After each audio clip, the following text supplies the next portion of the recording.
السلام علیکم ورحمۃ اللہ وبرکاتہ۔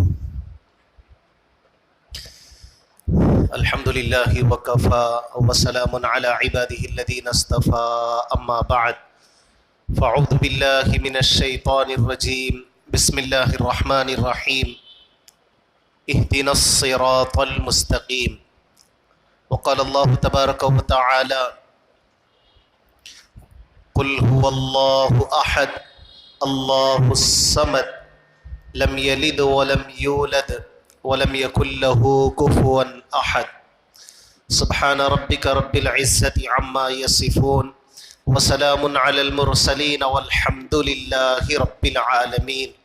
اللہم صلی علی سیدنا محمد وعلی آل سیدنا محمد وبارک وسلم۔ اللہم صلی علی سیدنا محمد وعلی آل سیدنا محمد وبارک وسلم۔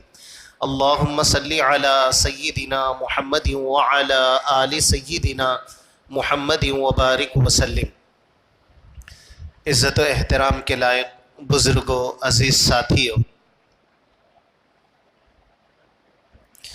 حضرت عبداللہ ابن عباس رضی اللہ تعالیٰ عنہ کی ایک حدیث مبارکہ ہے کہ حضور اکرم صلی اللہ علیہ وسلم نے ارشاد فرمایا کہ موسم حج کے موقع پر اللہ تعالیٰ نے بطور کرامت کے سارے انبیاء کی امتوں کو آپ کے سامنے جمع فرما دیا،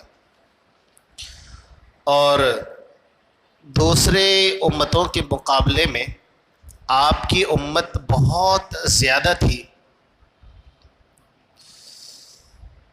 کہ جس کو دیکھ کر میرا دل خوش ہو گیا۔ اللہ کے نبی صلی اللہ علیہ وسلم نے ارشاد فرمایا کہ بالمقابل دوسری امتوں کے میری امت بہت زیادہ تھی، میں نے اپنی امت کو دیکھ کر خوشی محسوس کی، میرا دل خوش ہو گیا۔ ایک دوسری حدیث مبارکہ تھوڑا سا تفصیل سے ہے کہ آپ کے سامنے بہت سارے امتوں کو پیش کیا گیا تو آپ نے دیکھا کسی نبی کے ساتھ 2 آدمی، کسی نبی کے ساتھ 4 آدمی، کسی کے ساتھ 10 آدمی، اور پھر آپ نے دیکھا کہ ایک امت ایسی ہے جو بہت بڑی ہے۔ اللہ کے نبی صلی اللہ علیہ وسلم نے پوچھا یہ کون ہے، یہ کس کی امت ہے؟ تو بتایا گیا یہ حضرت موسیٰ علیہ السلام کی امت ہے۔ اور پھر آپ نے دیکھا کہ ایک اور بڑی امت کے میدانوں میں میدان بھرے ہوئے ہیں، پہاڑوں پر چڑھی ہوئی ہے، پورے پہاڑ بھرے ہوئے ہیں، بتایا گیا کہ یہ آپ کی امت ہے۔ اللہ کے نبی صلی اللہ علیہ وسلم بہت زیادہ خوش ہوئے۔ ایک حدیث مبارکہ میں اللہ کے نبی صلی اللہ علیہ وسلم نے فرمایا، گویا خوشخبری سنائی اللہ کے نبی صلی اللہ علیہ وسلم نے، ان مع هؤلاء 70,000 يدخلون الجنة بغیر حساب۔ اس حدیث مبارکہ میں یہ بتایا گیا کہ 70,000 افراد میری امت کے بغیر حساب و کتاب کے جنت میں داخل ہوں گے، 70,000۔ اور آپ نے وہ حدیث سنی، امی جان حضرت عائشہ فرماتی ہیں کہ ایک موقع پر اللہ کے نبی صلی اللہ علیہ وسلم نے فرمایا تھا کہ اللہ اگر کسی کا حساب لے تو پھر وہ جہنم میں جائے گا، اس لیے کہ حساب کوئی دے نہیں سکتا۔ حضرت عائشہ رضی اللہ عنہا نے پوچھا پھر یا نبی اللہ سب جہنم میں جائیں گے؟ اس لیے کہ حساب تو سب کا ہوگا۔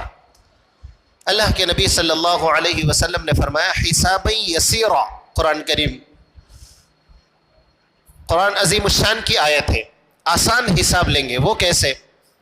فائل لائی جائے گی، اچھا یہ تمہاری ہے، نام یہ عبداللہ کی ہے، ان کے والد یہ ہیں، چلیے ٹھیک ہے، حسابا یسیرا، بس اس کے فائل کو کھولا نہیں جائے گا، آگے بڑھا دیا جائے گا۔ جس کے ساتھ ایسا معاملہ ہوگا وہ تو کامیاب ہو جائے گا۔ میں اس حدیث مبارکہ میں یہ بتانا چاہ رہا ہوں، اللہ کے نبی نے فرمایا 70,000 ایسے افراد ہوں گے جن کا اللہ حساب ہی نہیں لیں گے۔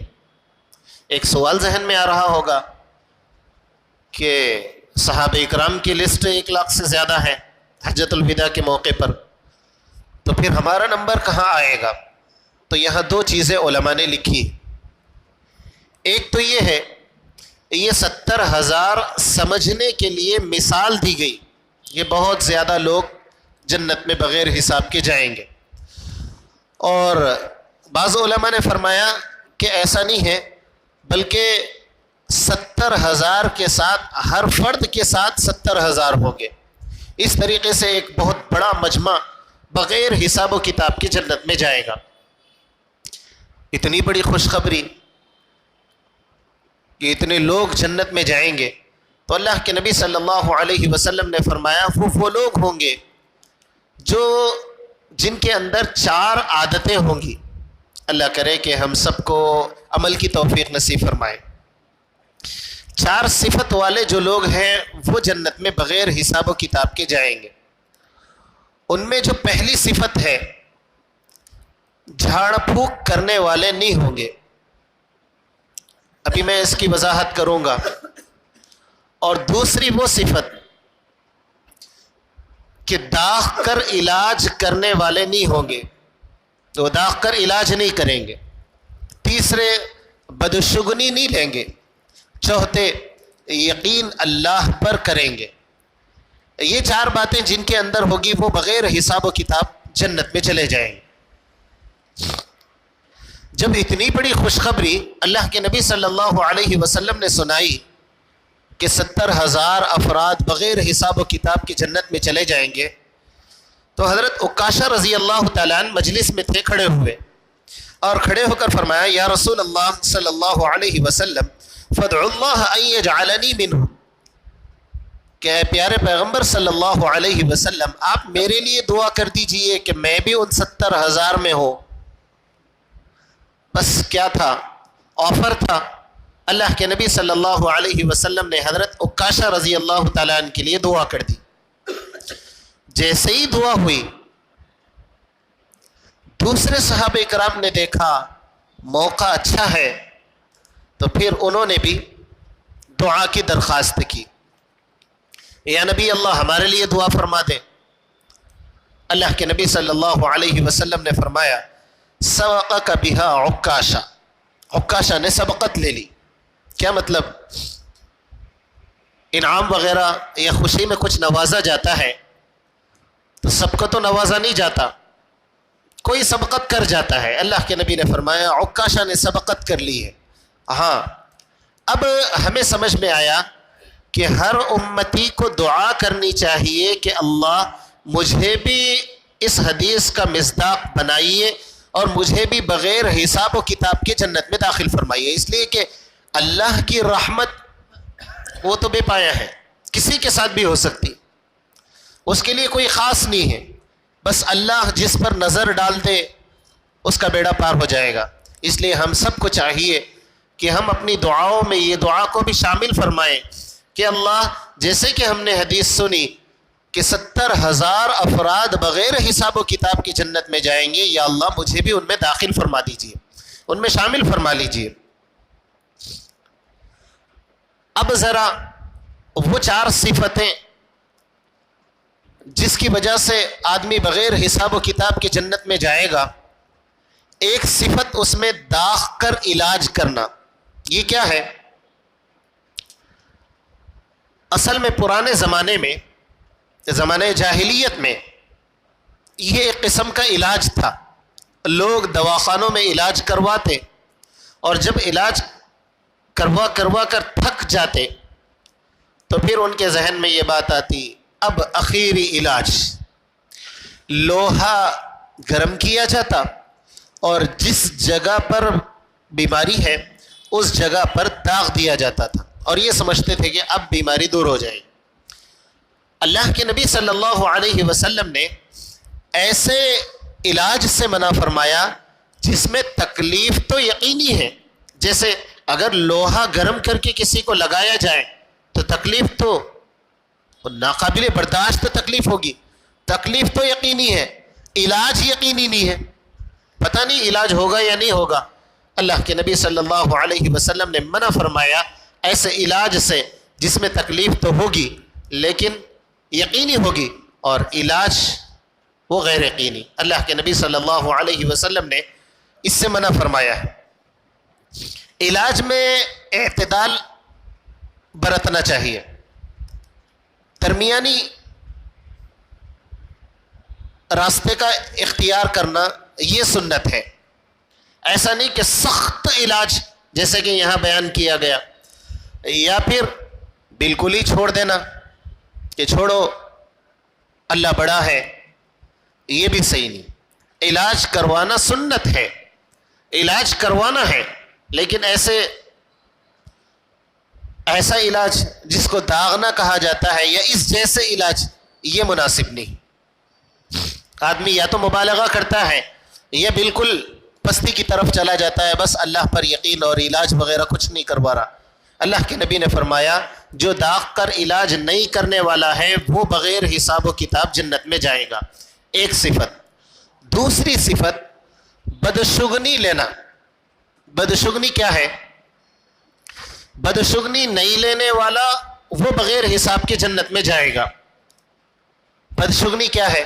ہمارے علاقے میں مشہور ہے, اچانک کوئی چھینک دیا, بولے جانا بیکار ہے, ذرا گھر میں بیٹھ جا. 1-2 گھنٹے کے بعد سفر شروع کریں گے. جیسے ہی نکل رہے تھے انہیں چھینک دیا, اور پکا یقین ہے یہ کام ہونے والا نہیں, تو اس لیے بیٹھ جاؤ, بعد میں سفر کریں گے. آدمی جا رہا ہے, بلی نے راستہ کاٹ دیا, اور فوراً بولے یہ بدشگنی ہے کہ بلی راستہ کاٹ دے تو وہ کام نہیں ہوتا ہے, اس لیے یہ مناسب نہیں ہے, اب ذرا رک جاؤ. گھر میں خواتین جھاڑ رہے ہیں, جھاڑو لگ گئی تو فوراً اس کے اوپر تھوک دو, جھاڑو پر تھوکو ورنہ بچی دبلی ہو جائے گی. یعنی گویا بدشگنی عجیب عجیب چیزیں. حالانکہ اگر جھاڑو لگنے سے بچی دبلی ہو جاتی یا آدمی دبلا ہو جاتا, اس زمانے میں لوگ چربی کی وجہ سے پریشان ہیں. سب سے زیادہ ہاسپٹلز تو جھاڑو لے کے شروع ہو جاتے لوگ, کہ جو آئے جھاڑتے جھاڑتے جھاڑو مار دو, اس کی چربی ختم. لیکن ہم نے کہیں کسی ڈاکٹر کو ایسا کرتے نہیں دیکھا. بس بدشگنی لینا, دودھ گھر میں گر گیا, بدشگنی لے لی, عجیب عجیب. تو یہ بدشگنی ہے. اللہ کے نبی صلی اللہ علیہ وسلم نے فرمایا بدشگنی نہیں لینے والا وہ بغیر حساب و کتاب جنت میں جائے گا. اور شریعت میں بدشگنی لینے سے منع کیا گیا ہے. آدمی نے بائیں ہاتھ سے, ایک موقع پر ایک فون مجھے آیا تھا کسی دیہات کا, وہاں نکاح ہوا تو جو نوشا صاحب تھے وہ بیچارے لیفٹ ہینڈ تھے. اب انہوں نے جیسے ہی سگنیچر کی باری آئی تو انہوں نے لیفٹ ہینڈ سے اپنا نام لکھا. اب ہنگامہ کھڑا ہو گیا. شادی کے دن عقد کی بک پر بائیں ہاتھ سے لکھتا, نکاح ہی نہیں ہوتا. اب للی پڑ گئی اور دونوں خاندانوں میں لڑائی شروع ہو گئی, نکاح نہیں ہوگا, ہم اپنی بچی کو لے جائیں گے. تو اس طریقے سے عجیب و غریب. اللہ کے نبی صلی اللہ علیہ وسلم نے فرمایا ایسا نہیں کرنے والے وہ بغیر حساب و کتاب جنت میں جائیں گے. تیسری چیز تعویذ گنڈے جس کو کہتے ہیں, اس میں بھی 2 چیزیں ہیں, یا تو افراط یا تو تفریط. افراط و تفریط کیا ہے؟ اتنا مانتے ہیں چھینک آئی تو بھی تعویذ بنا, سر میں درد ہوا تعویذ, بچہ رویا تعویذ, دکان میں آج گراک نہیں ہوا تعویذ, گھر میں تھوڑی سی پریشانی آ گئی, بخار آ گئی تعویذ. یعنی ہر قدم پر تعویذ. ایک واقعہ لکھا ہوا ہے, ایک خاتون تھی, ایک بزرگ کے پاس آئی اور اس نے کہا حضرت میری مانگ سیدھی نہیں نکلتی. تو حضرت نے فرمایا اس کو میں کیا کر سکتا ہوں؟ نہیں آپ تعویذ دیتے میرے کو معلوم, اور آپ تعویذ دیے تو سب صحیح ہو جاتا، آپ میرے کو تعویذ دو میری مانگ سیدھی نکلے۔ انہوں نے فرمایا اللہ کی بندی ایسی کوئی میرے پاس تعویذ نہیں ہے۔ اب وہ پیچھے پڑ گئی تو حضرت نے فرمایا پھر آخر میں بدرجہ مجبوری میں نے لکھا بسم اللہ الرحمن الرحیم اہدنا الصراط المستقیم، اللہ کے نام سے اللہ سیدھے راستے پر چلا دے۔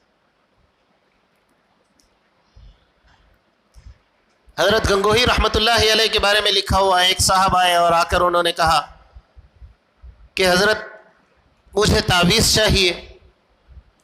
تو حضرت نے فرمایا مجھے،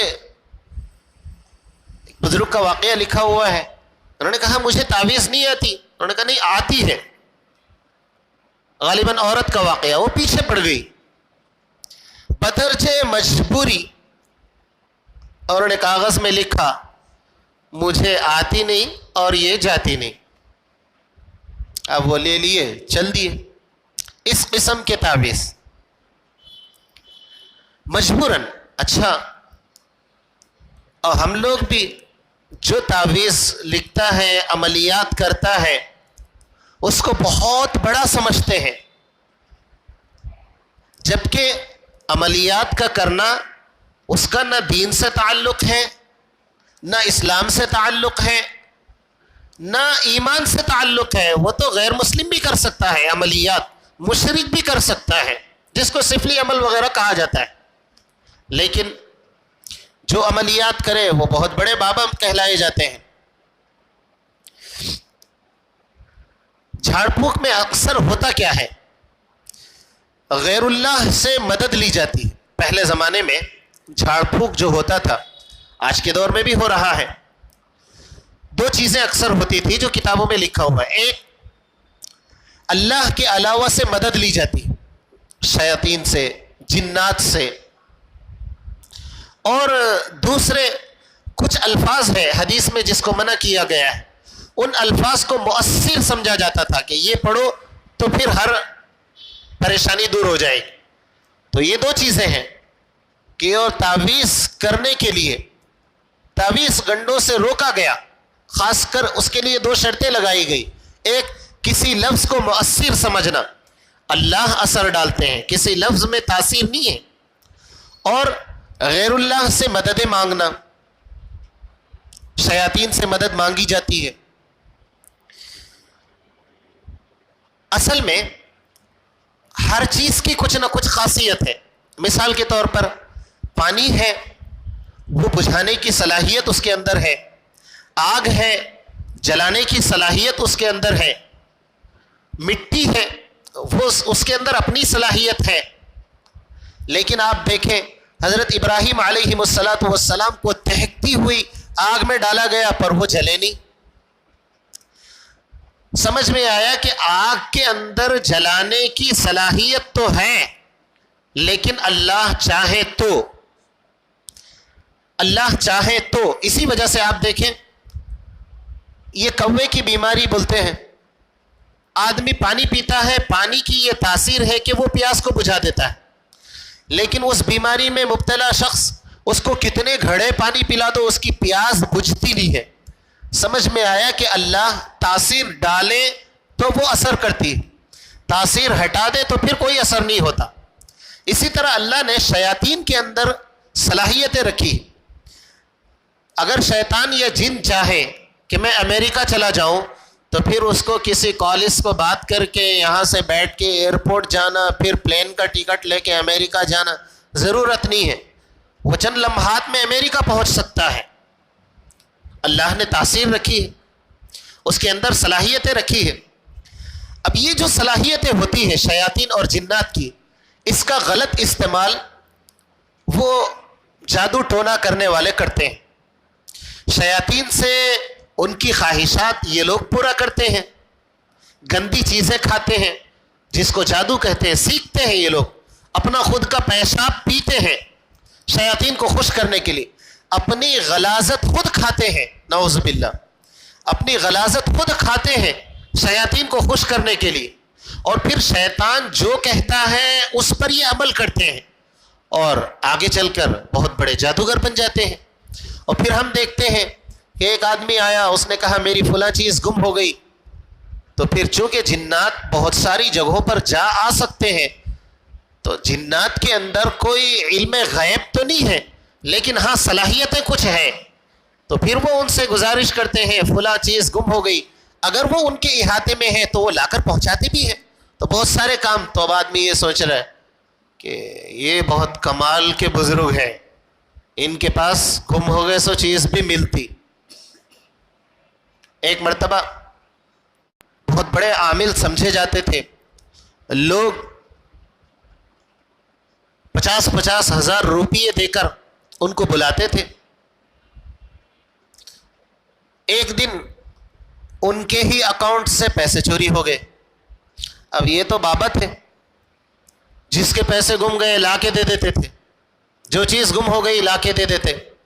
اب جب خود کے پیسے گمے تو سمجھ میں آیا، کبھی بول رہے ہیں وہاں ہے میں معلوم ہو گیا میرے کو، کبھی بول رہے ہیں یہ اسٹیٹ میں ہے معلوم ہو گیا۔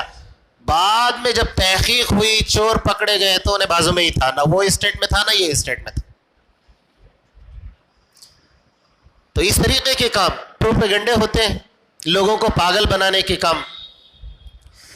ہاں البتہ ہر مخلوق کے اندر کچھ صلاحیت تو ضرور ہوتی ہے، جنات کے اندر بھی صلاحیت ہوتی ہے، اس کا غلط استعمال یہ لوگ کرتے ہیں۔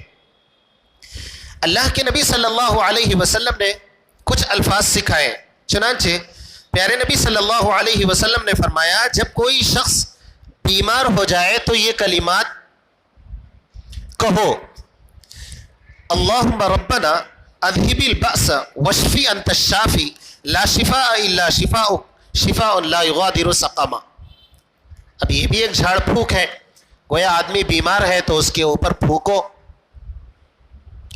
اللہ کے نبی صلی اللہ علیہ وسلم سے کچھ کلمات ہمیں ملتے ہیں، اس کی شریعت میں اجازت ہے۔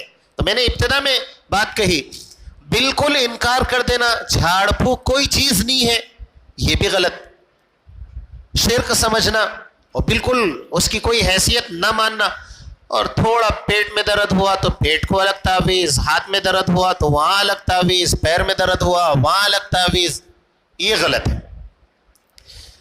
اللہ کے نبی صلی اللہ علیہ وسلم نے معوذتین سکھایا ہے۔ امی جان حضرت عائشہ رضی اللہ عنہا کہتی ہے پیارے نبی صلی اللہ علیہ وسلم کا معمول تھا روزانہ سوتے وقت معوذتین پڑھ کر سوتے، اپنے ہاتھوں پر دم کر کے چہرے پر پھیر کر پورے جسم پر پھیر لیتے۔ قل اعوذ برب الفلق قل اعوذ برب الناس، دونوں صورتیں پڑھ کر ہاتھوں پر دم کر کے چہرے اور جسم پر جہاں تک ممکن ہے پھیر لیا جاتا، یہ سنت ہے۔ اس جھاڑ پھونک کی اجازت ہے، آپ کیجئے سنت سمجھ کے۔ اللہ کے نبی صلی اللہ علیہ وسلم کی زندگی بھر کا معمول تھا، اگر کوئی آدمی ایسا کرے گا اس کے اوپر کبھی جادو کا اثر نہیں ہوگا۔ بلکہ امی جان کہتی ہے کہ جب مرض الوفات میں اللہ کے نبی صلی اللہ علیہ وسلم سخت بیمار ہوئے تو میں نے دیکھا کہ آپ بہت زیادہ کمزور ہو گئے ہیں۔ میں نے خود پڑھا اور پڑھ کر چونکہ برکت والے ہاتھ نبی کے ہیں، میں نے نبی کے ہاتھوں پر دم کیا اپنے شوہر کے، اور پھر اس کے ذریعے سے میں نے ان کے جسم اطہر پر مل دیا۔ یہ بعض جگہوں پر قل یا ایھا الکافرون کا بھی اضافہ ہے، بعض جگہوں پر قل هو اللہ احد کا بھی اضافہ ہے۔ بہرحال چاروں قل پڑھ کر یا معوذتین دونوں صورتوں کو 3 مرتبہ پڑھ کر دم کر لینا، ہر جادو سے حفاظت ہوگی، یہ جھاڑ پھونک کی اجازت ہے۔ اللہ کے نبی صلی اللہ علیہ وسلم نے ہمیں سکھایا ہے، اس پر عمل کریں، اللہ ہر بیماری ہر جادو سے ہم سب کی حفاظت فرمائیں گے۔ ایک مرتبہ حضرت ابو سعید خدری رضی اللہ تعالیٰ عنہ اپنا واقعہ بیان کرتے ہیں کہ ہم لوگ ایک جماعت کے ساتھ سفر کر رہے تھے، مدینہ منورہ واپس آ رہے تھے، رات ہو گئی ایک علاقے میں، تو ہم ان گاؤں والوں کے پاس گئے۔ ان گاؤں والوں نے تو ہماری مدد نہیں کی، تو ہم نے چونکہ بھوک کی حالت میں تھے، ہم نے شہر کے باہر پڑاؤ ڈالا۔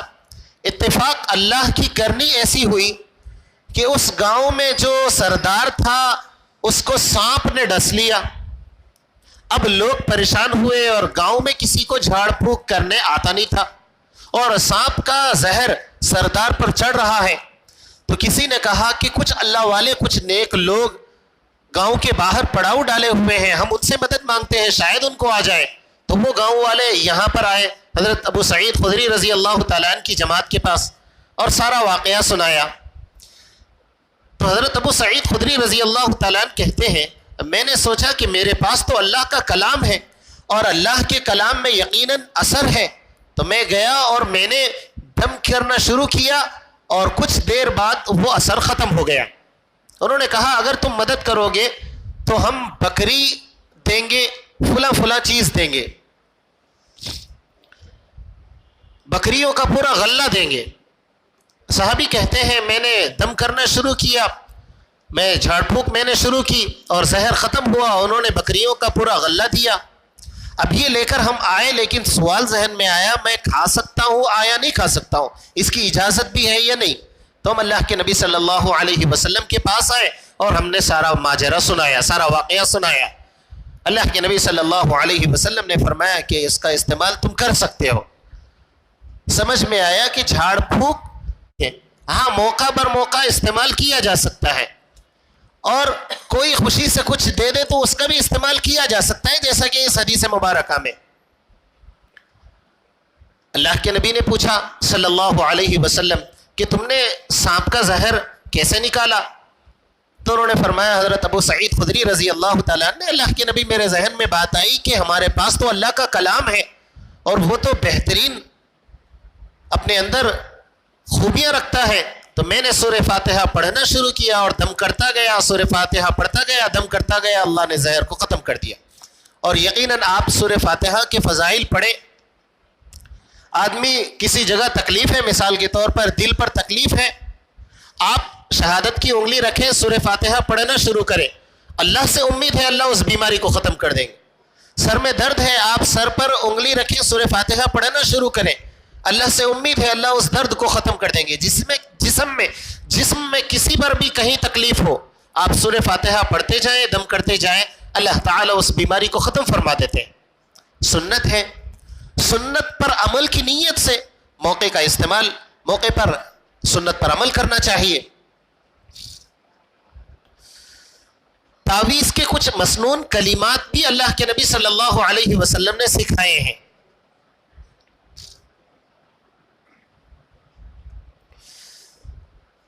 حضرت مولانا اشرف علی تھانوی رحمۃ اللہ علیہ نے فرمایا اچھا آپ کے ذہن میں ایک بات آ رہی ہوگی, ایک تو آپ منع کر رہے ہیں مولانا کہ تعویذ نہیں لگانا, وہاں نہیں لگانا, یا نہیں لگانا, اور دوسری طرف آپ بول رہے ہیں کہ جھاڑ پھونک کرو, تو پھر کیا قصہ ہے؟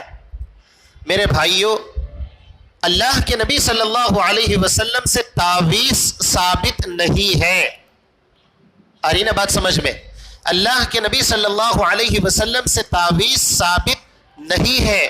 ہاں ایک صحابی ہے حضرت عبداللہ بن سلام رضی اللہ تعالیٰ عنہ, یہودیوں کے بہت بڑے عالم تھے. وہ مسلمان ہوئے تو لوگ ان کے دشمن تھے, چونکہ یہ ہماری جماعت کو چھوڑ کر گیا ہے تو لوگ ان کے اوپر جادو کرتے. اللہ کے نبی صلی اللہ علیہ وسلم نے کچھ کلمات سکھائے, اعوذ بکلمات اللہ التامات من شر ما خلق واللہ خیر حافظا وہو ارحم الراحمین. اب یہ کلمات آپ پڑھو, اپنے اوپر دم کر لو, اللہ تعالیٰ جادو سے حفاظت فرمائیں. تو سمجھ میں آیا کہ جھاڑ پھونک کی اصل تو ہے, اللہ کے نبی صلی اللہ علیہ وسلم نے سکھایا ہے, لیکن وہی بات ہے, نہ تفریط نہ افراط, چھوٹی چھوٹی چیز پر مناسب نہیں. باقی اللہ کے نبی صلی اللہ علیہ وسلم سے جو احادیث ثابت ہیں ہم اس کا استعمال کر سکتے ہیں.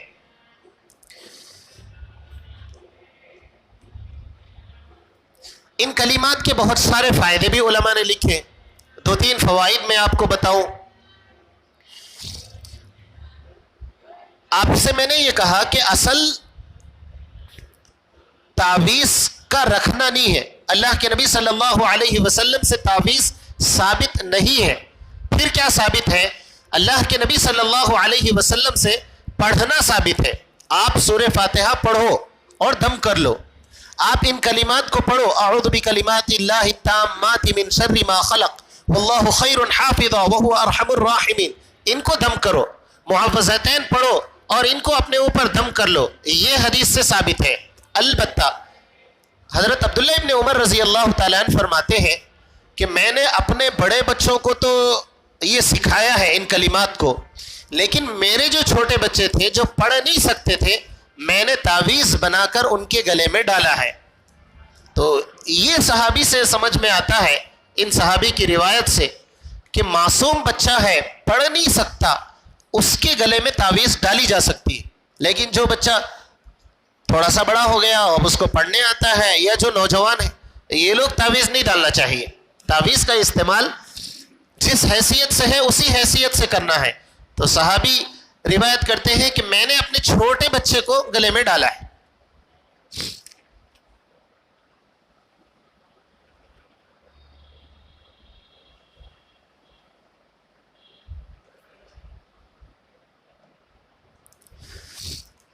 معزز سامعین، ان تمام باتوں کو بتانے کا مقصد صرف یہ ہے کہ آپ نے باتوں سے تو بات سمجھ لی ہوگی کہ جھاڑ پھونک کی اجازت شریعت میں ہے، لیکن جس درجے میں ہے اسی درجے میں اس کو رکھنا چاہیے۔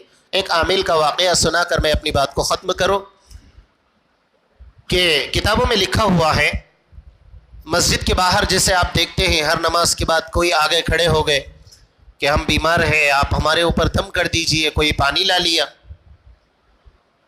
تو حضرت مفتی تقی صاحب نے ایک جگہ پر لکھا کہ عجیب ماجرا دیکھنے میں آیا کہ ہم مسجد سے نکلے تو دونوں جانب لمبی لمبی قطاروں میں لوگ ٹھہرے ہوئے ہیں۔ دیوانگی کی حد دیکھیے، اور جہاں پر ہوتا ہے ایسا ہی مسئلہ ہوتا ہے، دونوں قطاریں لمبی ٹھہری ہوئی ہے، اور نماز کے بعد لوگ اپنا منہ کھول کر ٹھہرے ہوئے، منہ کھولے ہوئے اور ٹھہرے ہوئے۔ اب جیسے ہی نماز کے بعد وہ عامل صاحب نکلے، اب یہ تو بہت بڑے عامل ہیں اور لوگ ان کے معتقد ہیں، اب ہر ایک کے کبھی دائیں طرف دیکھتے اور اس کے منہ میں تھوکتے، کبھی بائیں دیکھتے اس کے منہ میں تھوکتے، پھر دائیں پھر بائیں، اس طریقے سے تھوکتے ہوئے لوگوں کو جاتے، اور لوگ اوہو عامل صاحب کا تھوک ہمارے جسم میں پہنچ گیا، تو یہ تو خوشخبری ہے۔ اور پھر لوگ جن کو دوسروں کے لیے لے جانا ہے وہ لوگ پیالے لے کر ٹھہرتے، اور یہ عامل صاحب جیسے ہی سامنے ان کو دیتے ہی وہ اپنا لعاب نکال کر اس میں تھوکتے، اور پھر اس کو برکت سمجھ کر لوگ لے جاتے۔ تو یہ دیوانگی کی حد ہو گئی۔ آپ نے اس سے مختلف چیزیں دیکھی ہوگی، یہ عورتیں ہیں اپنے بالوں کو کھلا رکھ کر ٹھہری ہوئی ہے، اب یہ بابا آئے تو پھر چل رہے ہیں، ان کے بالوں پر چل رہے ہیں، ان کے جسموں پر چل رہے ہیں، اور پتہ نہیں کیسی حرکتیں۔ شریعت میں جس چیز کو جس درجے میں بتایا گیا اس کو اسی درجے میں رکھنا